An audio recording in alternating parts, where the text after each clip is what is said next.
அனைவருக்கும் வணக்கம். என் தோட்டத்துலேருந்து இன்றைக்கி பல்பெரி பறிச்சுட்டு வந்திருந்தேன். ஸோ இன்றைக்கி இதில் ஜூஸ் செய்கிறது எப்படி பார்க்கலாம். இதோட பெனிஃபிட் வந்து நான் ஆர்டிக்கலில் படித்தேன். இது வந்து கொலஸ்ட்ராலுக்கு, கேன்சருக்கு, அப்புறம் ஜீரண சக்திக்கெலாம் நல்லதுன்னு மென்ஷன் பண்ணியிருக்காங்க. ஸோ நம்மளும் இன்றைக்கி ட்ரை பண்ணுவோமே. ஸோ வாங்க, பல்பெரி இது எல்லாத்தையும் மிக்சரில் போட்டு அது கூட ஐஸ் க்யூப், தேவையான ஐஸ் க்யூப், சுகர் வந்து ஆட் பண்ணுறதுனா ஆட் பண்ணிக்கலாம். நான் வந்து ஒயிட் சுகர் பாய்க்கிறது இல்லை. நான் எப்போதுமே வந்து ஹனி ராக் சுகர் தான் பாய்ப்பேன். ஸோ உங்களுக்கு எவ்வளோ தேவையோ அவ்வளோ ஆட் பண்ணிக்கிங்க. ஆட் பண்ணிவிட்டு சம் வாட்டர் ஆட் பண்ணிக்கோங்க. நான் வாட்டர் எடுத்துகிட்டு வர மறந்துட்டேன். வாட்டர் ஆட் பண்ணி இப்போ நான் போயிட்டு பிளெண்ட் பண்ணிவிட்டு வந்து உங்கள்கிட்ட எப்படி இருக்குது அதோட டெக்ஸ்சர் எப்படி இருக்குதுன்னு நான் காட்டுறேன்.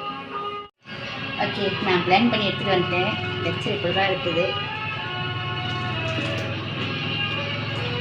ஓகே, நீங்கள் வேணும்னா ஐஸ் க்யூப் ஆட் பண்ணிக்கலாம், இல்லை லெமன் கொஞ்சம் ஆட் பண்ணிக்கலாம்.